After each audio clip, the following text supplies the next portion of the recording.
menenangkan hati. Semua kembalinya kepada hati. Kalau anak yang soleh dan solehah pasti itu menenangkan hati.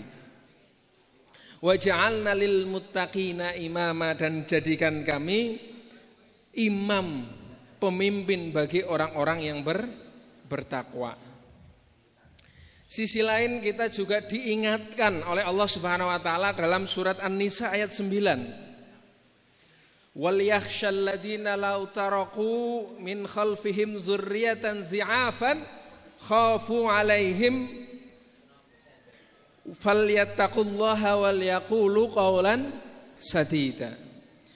Dan hendaknya orang-orang itu merasa khawatir kalau seandainya mereka meninggalkan di kemudian hari generasi-generasi yang lemah. Dzurriyyatan dzi'afan. Nah, ini kalau dzurriyyatan dzi'afan kebalikannya dari qurrata ayun. Jadi jangan sampai kita meninggalkan di belakang hari itu generasi-generasi yang lemah. Lemah dalam apa? Lemah akidahnya, lemah fisiknya, lemah agamanya, lemah ekonominya, lemah pendidikannya, lemah dalam bidang apapun. Maka jangan sampai, ini sampai kata-kata Allah, kita boleh diperintahkan untuk khawatir kalau suatu saat nanti kita justru meninggalkan generasi yang lemah ini. Maka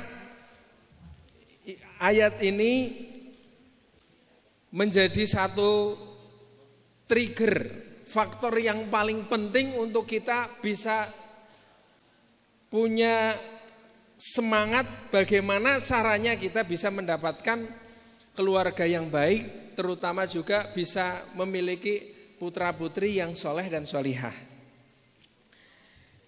Kemudian yang paling penting Bapak Ibu, jadi anak itu kedudukannya itu yang pertama dalam Islam, anak itu sebagai anugerah, ya. Sekaligus amanah dan titipan Allah, maka harus dijaga. Yang kedua, anak itu penerus atau tadi generasi kita, penerus bagi cita-cita orang tuanya. Yang ketiga, bahwa anak itu merupakan titipan harta yang berharga yang harus dijaga.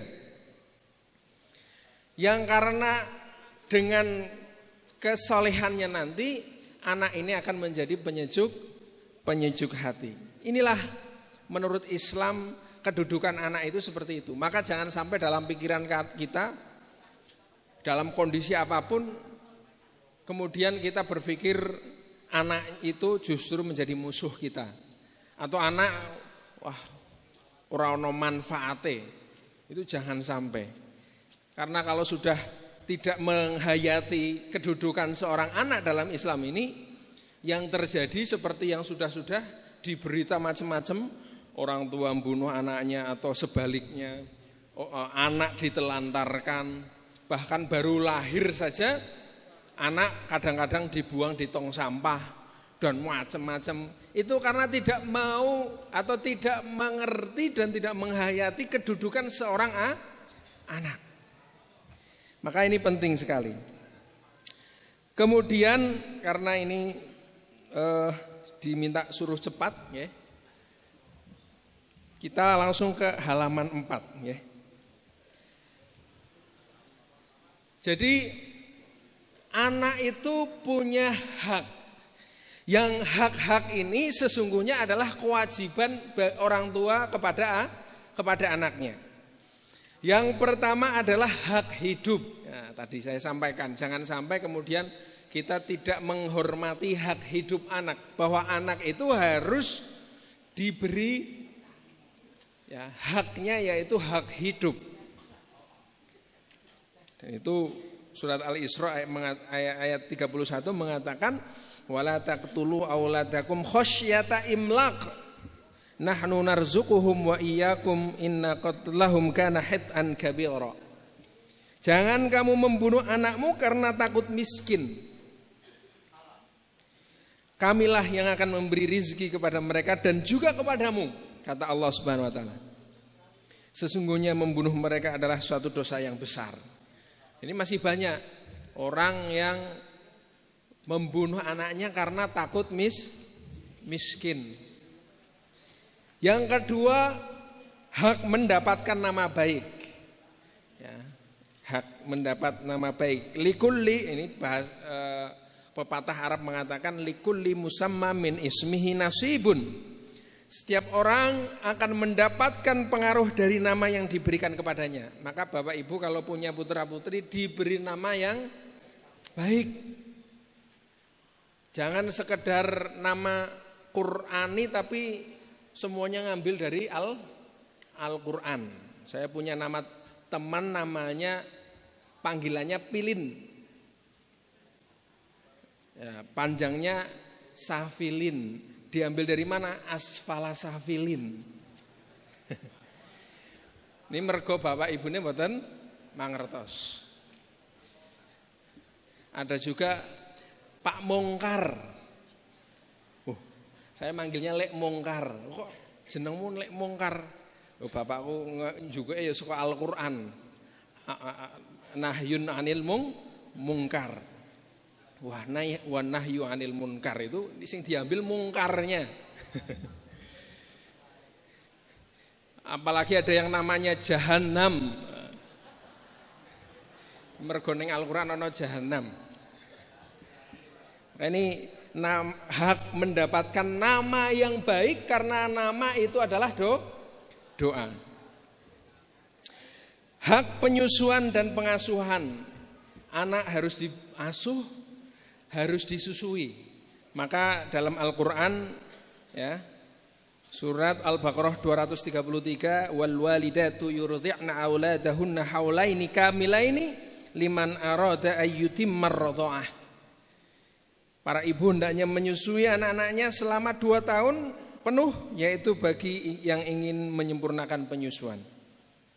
Jadi hak susuhan ini agar anak mendapatkan asupan yang berkualitas, tapi sisi lain dengan menyusui selama 2 tahun ada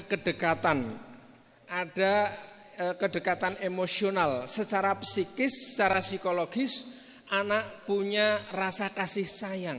Maka tumbuhnya, besarnya nanti ketika diberi ASI, yang ASInya itu langsung dari ibu sendiri, itu maka besarnya nanti anak itu secara fisiknya baik, pun secara psikologis, secara mental juga pasti berkualitas baik.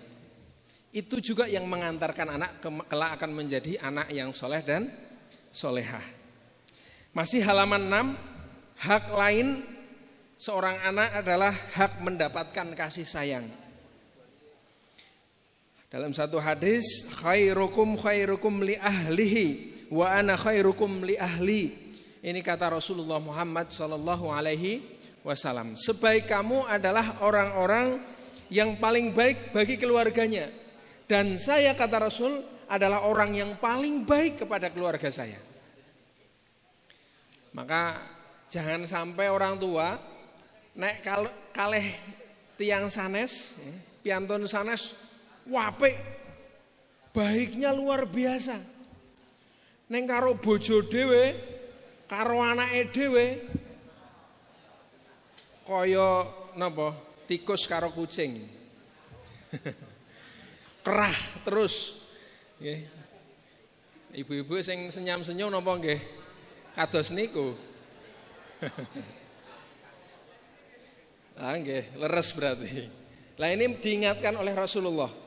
Ana atau khairukum li ahlihi wa ana khairukum li ahli. Saya, kata Rasul, mencontohkan adalah orang yang paling baik sekali dengan keluarga. Kalau dengan keluarga sudah baik, maka pasti dengan yang lain juga baik.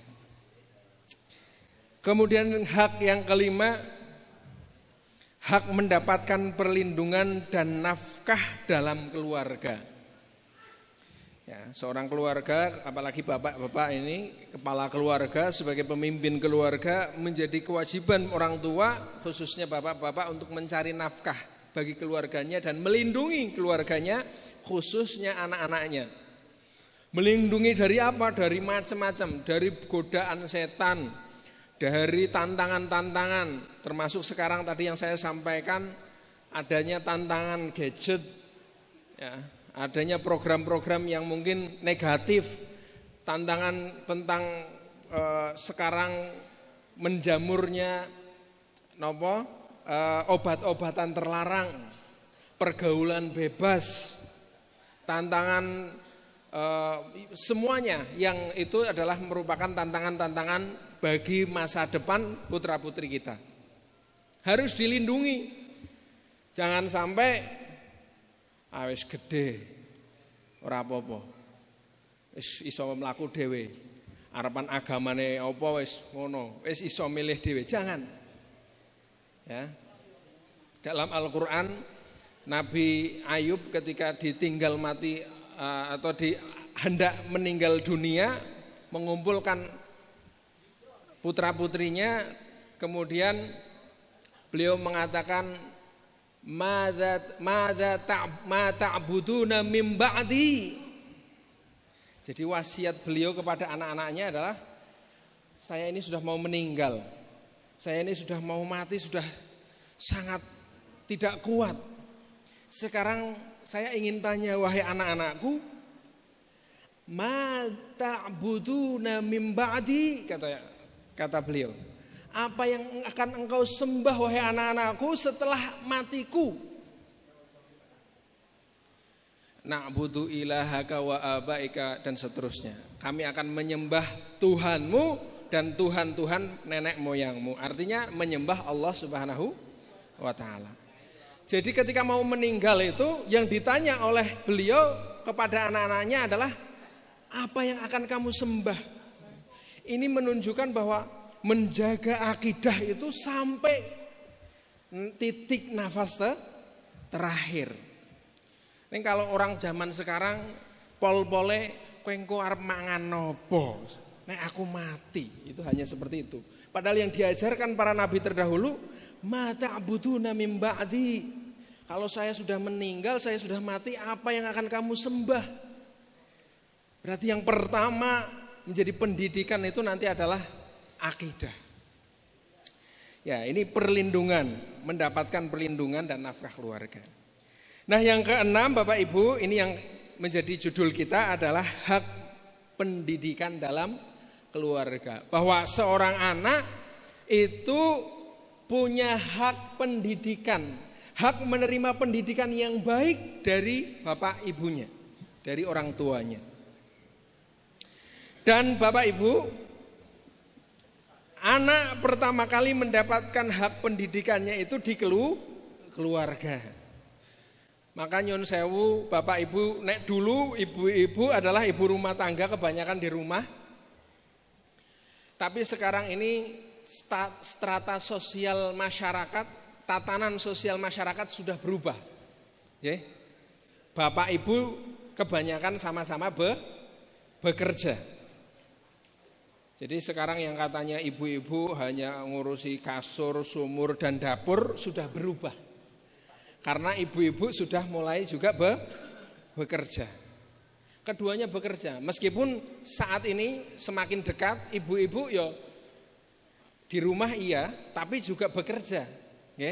Jualan baju online. Ya nama mboten Bu? Sekarang sudah jualan, tidak perlu buka toko, tapi bisa jualan di rumah. Nah, saking sibuknya Bapak Ibu, ini seringkali anak-anak terlantar. Maka yang menjadi mindset orang tua biasanya sing penting anakku tak sekolahke. Bayangkan sekarang baru lahir saja jedul, keluar dari perut saja sudah ada yang bisa menampung, namanya penitipan anak bayi. Ya, mergo ibu-ibunya atau bapaknya sudah sibuk, sudah banyak kegiatan dan pekerjaan di luar, maka mending anaknya sekarang ditaruh di penitipan anak. Padahal konsep Islam bahwa anak pertama kali mendapatkan pendidikan itu adalah di rumah. Maka al-baitu madrasatul ula. Bisa juga dikatakan dalam hadis yang lain, al-ummu madrasatul ula. Bahwa ibu itu adalah pendidikan pertama. Rumah itu tempat untuk juga pendidikan bagi anak-anak yang pertama kalinya. Maka satu ayat yang sangat kuat, ini sering kita juga hafal, surat At-Tahrim ayat 6. Ya ayyuhalladzina amanu qu anfusakum wa ahlikum nahra. Jaga dirimu dan juga anak-anakmu dari kejamnya api neraka. Ini ayat yang sangat jelas, bahasa kita itu cetha welo-welo, bahwa Allah Subhanahu wa taala memerintahkan kita sebagai orang tua untuk menjaga diri kita sendiri dan keluarga dari ancaman api neraka. Nah, lalu pertanyaannya ini di halaman 8. Bagaimana kita mulai mendidik anak? Dalam rangka mendidik anak sebenarnya Islam telah mengajarkan kita untuk memulai sejak kita memilih pasangan. Maka hadisnya jelas, tunkahul mar'atu li arba'in limaliha wali jamaliha wali hisabiha wali hasabiha wali jamaliha wali diniha fadfar bidzatid din.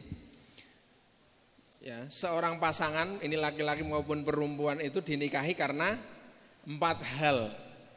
Yang pertama karena hartanya. Yang kedua karena nasabnya. Yang ketiga karena kecantikan dan kegantengannya. Yang keempat karena agama. Fadfar bidzatiddin. Taribat siyadaka. Maka yang paling penting adalah kita mengambil agamanya supaya menjadi selamat. Fadfar bidzatiddin itu taribat siyadaka, niscaya kamu akan selamat. Dan saja nanti diteruskan nggih. Oh nggih, nyuwun. Ya, Pak Dasar kita lanjutkan, terima kasih. Fadfar bidzatiddin taribat siyadaka. Itu menunjukkan bahwa agama menjadi prioritas utama. Jika kita telah mendapatkan pasangan yang memiliki kriteria agama yang baik dan kemudian Allah mentakdirkan untuk diberi karunia seorang anak, maka proses mendidik anak telah dimulai saat seorang istri mengandung janin. Ketika sang istri mengandung janin ini sudah mulai. Jangan sampai kita berpikiran wong isih ning masih di perut istri berarti belum proses mendidik. Dalam Islam ketika perut seorang istri sudah ada janin itu sudah mulai proses pendidikannya. Maka dalam tradisi kisah Islam dan ajaran kita di dalam umat Islam itu, kalau nikah itu kalau bisa yang sekufu. Termasuk yang diutamakan adalah bagaimana seorang suami dan istri itu jangan sampai berpisah.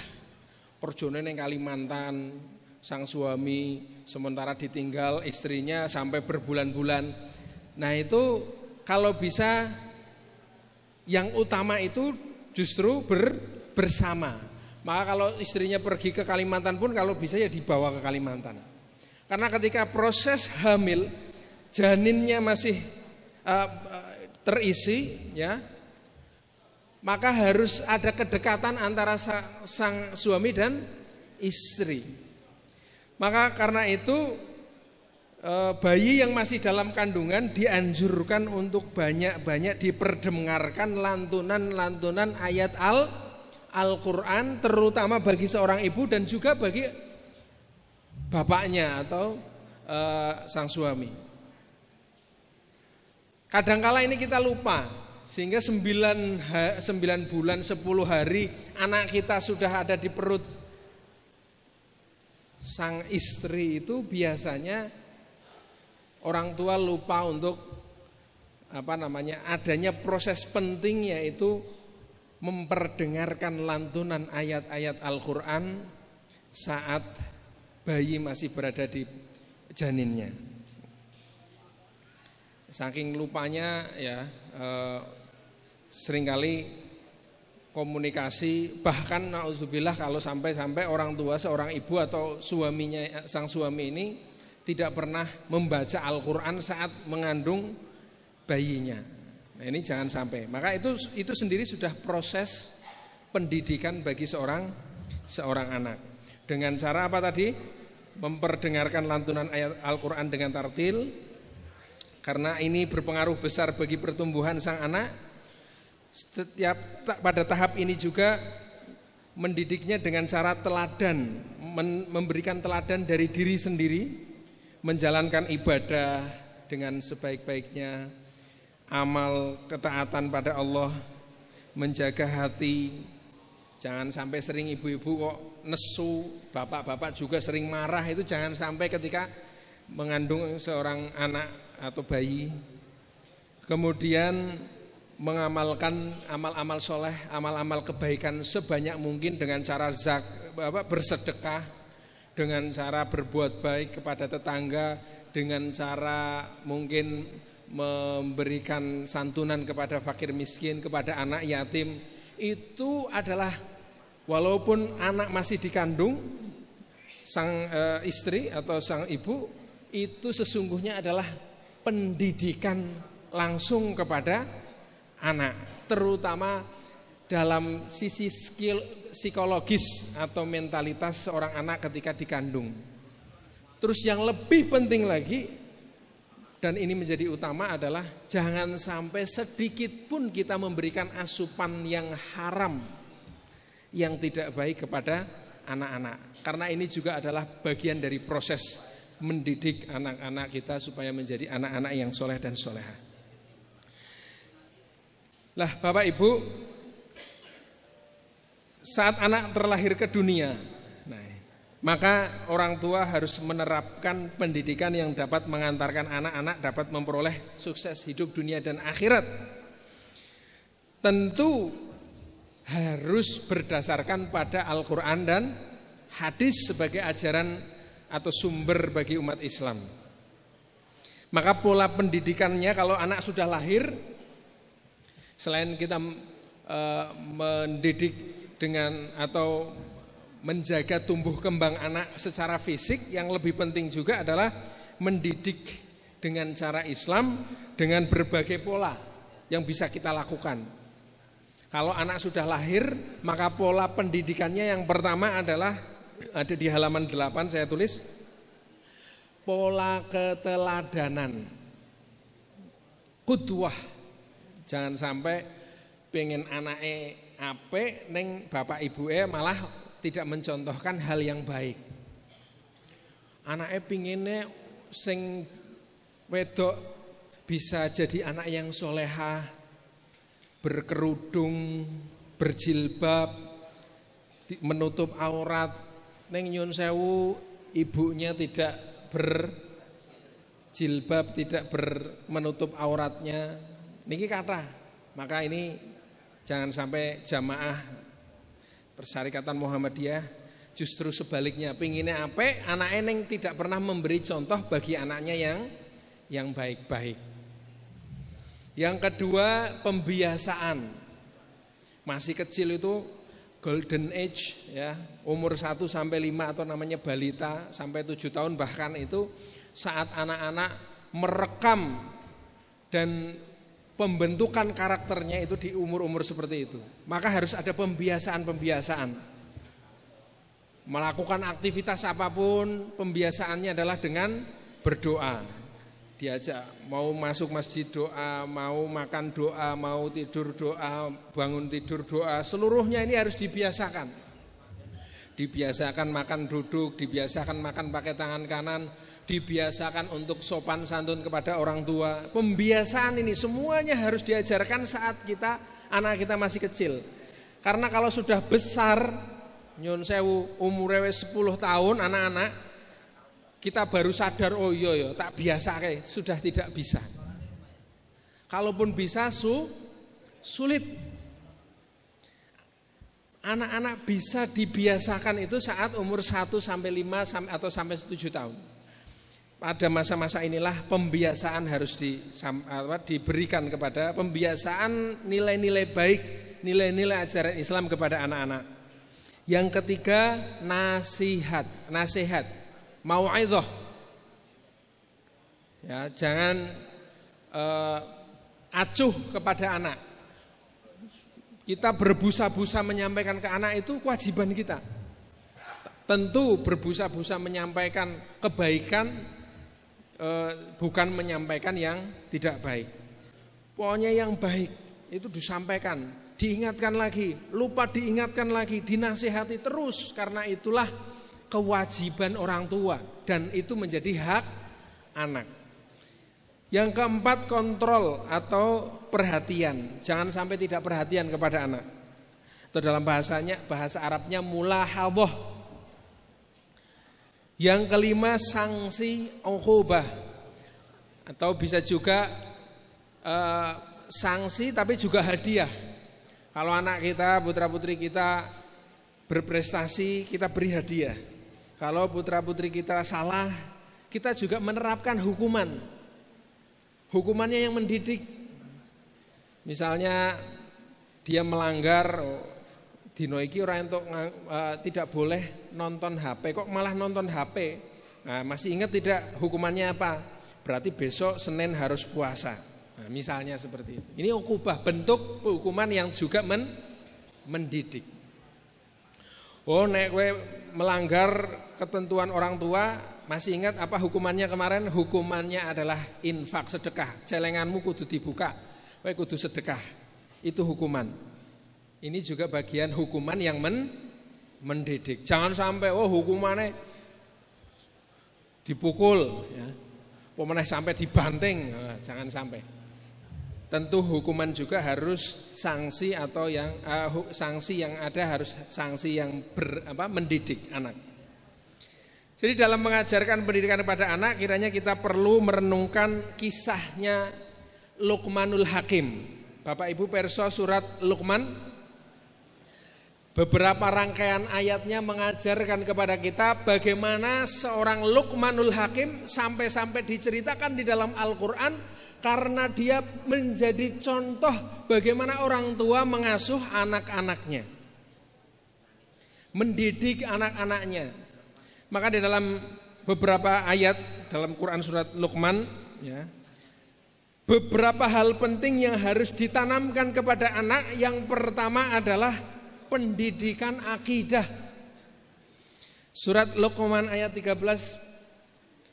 Wa idh qala Luqmanu libnihi wa huwa ya'idhuhu ya bunayya la tusyrik billah inna syirka la dzulmun azim.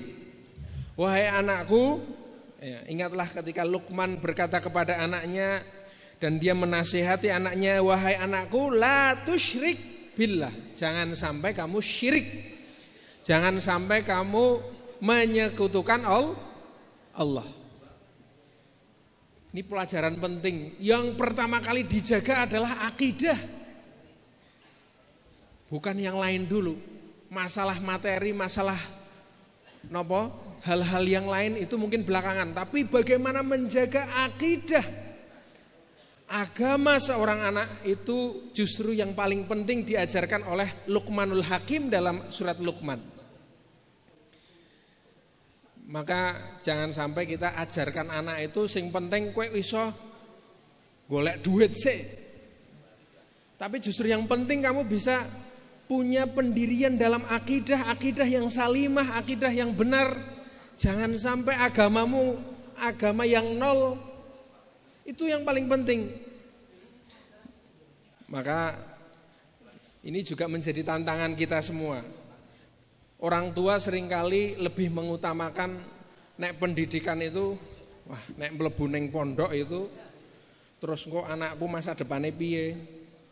Nek ning pondok ora do iso, nek gedhe ora iso do mlebu PNS ngono. Kok kerja ning ndi anakku nek ora mlebu pondok. Nah, dan seterusnya ini seringkali berpikirnya selalu materi. Sementara urusan-urusan agama ditinggalkan menjadi nomor sekian. Kalau demikian yang terjadi akhirnya generasi-generasi muda itu saat ini acuh terhadap yang namanya agama. Fenomenanya ya mungkin sekarang seperti ini. Niki Bapak Ibu usianya berapa Bapak Ibu? Kebanyakan di atas 40, di atas 50 nggih? Ada enggak anak-anak yang umurnya 13, 14? Bisa angkat jari, angkat tangan? Yang ikut pengajian ini saja sudah tidak ada anak muda. Karena Bapak Ibu tidak membiasakan anak muda untuk ikut ke sini. Anak-anak muda dianggap sudah punya acara sendiri. Sehingga kajian-kajian keagamaan saat ini diminati oleh orang-orang usia lanjut. Tapi anak-anak muda sudah sangat jarang. Nek kumpul-kumpul mung ngrembug napa? Ya jalan santai atau sepeda santai atau hal lain-lain yang agamanya mungkin malah di nomor sekian kan. Ini menjadi penting perhatian bagi kita semuanya. Sehingga nyun sewu di Muhammadiyah termasuk ini harusnya dibudayakan anak-anak generasi itu penting sekali. Generasi muda. Nyun sewu yang menjadi ustadz untuk anak-anak muda itu sudah saat ini jarang sekali. Ya. Sehingga kalau yang ngisi ya mungkin bapak-bapak yang sudah sepuh. Saya hanya kebetulan saja di Klaten. Tapi di mana-mana ini menjadi perhatian kita, anak-anak muda itu jarang sekali dan sudah sangat susah untuk menjadi generasi. Daerah Gading tempat saya tinggal, Gading Santren, Gading Tulung, ya, itu juga yang masih mengisi untuk Ramadan, khutbah dan lain sebagainya, itu ya bapak-bapak usia 50 ke atas semua, hampir 60. Untuk mencari yang umur 30 tidak ada. Susah. Mungkin di mana-mana juga seperti itu. Nah, ini karena kita seringkali lengah dan lalai terhadap pendidikan agama untuk generasi muda. Nah, ini penting. Beberapa waktu lalu saya ngisi di Juwiring juga demikian. Yang datang pengajian di Ranteng, padahal itu ortom-ortom harusnya datang, sudah tidak ada lagi yang muda-muda. Yang ada yang sepuh-sepuh. Mungkin ini merata di mana-mana. Maka ini menjadi PR kula panjenengan sedaya, bagaimana kita punya perhatian terhadap pendidikan agama, pendidikan akidah terutama dalam keluarga kita pada anak-anak kita. Yang paling utama itu. Yang kedua, pendidikan untuk berbakti kepada kedua orang tua, dan ini termaktub dalam surat Luqman terusannya yaitu ayat ke-14. Wa wassaynal insana biwalidayhi hamalathu ummuhu wahnan ala wahnin wa fisaluhu fi amaini anishkurli wa liwalidayka ilayyal masir. Dan kami wasiatkan kepada manusia, ya, atau kami perintahkan kepada manusia agar berbuat baik kepada kedua orang tua. Setelah menanamkan akidah, menanamkan kepada anak-anak bagaimana anak-anak itu punya bakti, sopan santun, tata krama kepada atau berbuat baik kepada orang tua. Jadi setelah akidah, yang kedua adalah berbuat baik kepada kedua orang tua. Kenapa? Karena terutama ibu. Ya. Sehingga dalam hadis itu dikatakan siapa yang paling berhak untuk kami hormati, kami baktikan diri kami kepadanya, maka kata Rasul, ibumu, siapa lagi? Ibumu, siapa lagi? Ibumu, siapa lagi?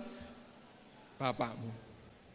Karena apa? Hamalathu ummuhu wahnan ala wahnin.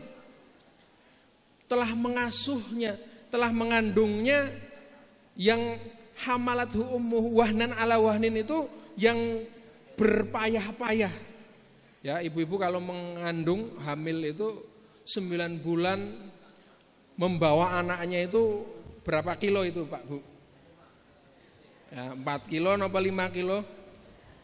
2 sampai 3 kilo sampai 4 kilo dibawa ke pasar, dibawa kemana-mana belanja, tidur ya tidak bisa tengkurap ya Bapak Ibu, ibu-ibu tidak bisa tengkurap, terus serba susah. Maka dalam Al-Quran dikatakan bahasanya wahnan ala wahnin, dalam kepayahan dan kepayahan. Maka karena itu wa fisaluhu fi amaini, sudah selesai 9 bulan sudah keluar, alhamdulillah masih harus menyusuinya selama 2 tahun, bayangkan. Itu pengorbanan ibu ya. Maka kata Allah, anishkurli, maka bersyukurlah kepadaku, minta terima kasihlah kepadaku, wali taika, dan kepada kedua orang tuamu. Ilayyal masir, karena hanya kepadaku kata Allah engkau akan kembali. Jadi bersyukurnya kita itu kepada Allah, yang kedua kepada orang tua. Disebutkan sejajar orang tua itu disejajarkan dengan Allah. Itu karena saking luar biasanya perjuangan seorang ibu atau ayahnya dalam mendidik anak-anaknya. Maka berbakti kepada orang tua ini penting untuk diajarkan. Jangan sampai kita gagal dalam mendidik anak, mendidik supaya anak ini berbakti kepada kedua orang tua. Yang ketiga, mendidik atau pendidikan ihsan. Ihsan itu anta'budallahu ka'annaka tarahu fa illam takun tarahu fa innahu yaraka. Kita beribadah, kita melakukan amal apapun yang baik, itu seakan-akan kita melihat Allah. Kalau seakan-akan kita melihat Allah tidak mampu, maka seakan-akan Allah melihat kita.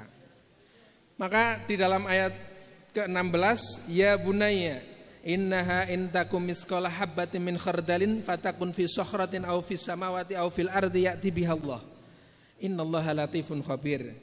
Luqman berkata kepada anaknya, wahai anakku, sesungguhnya jika ada suatu perbuatanmu seberat biji sawi dan berada dalam batu atau di langit atau di bumi, maka niscaya Allah akan memberinya balasan. Ini berarti kesadaran ihsan, kesadaran tentang kehadiran dan pengawasan Allah. Kita ajarkan ini kepada anak-anak. Wahai anak-anakku, kowe arepan ngopo-ngopo, arep ngumpet ning ndi ora, ning ndi wae, Allah Maha melihat, Allah Maha mengawasi. Kowe arep ngapusi sithik apa akeh, Allah Maha tahu. Ini harus kita ajarkan kepada anak, bahwa kita hidup di dunia ini selalu dalam pengawasan Allah. Itu selalu kita dengungkan, supaya anak punya kesadaran itu.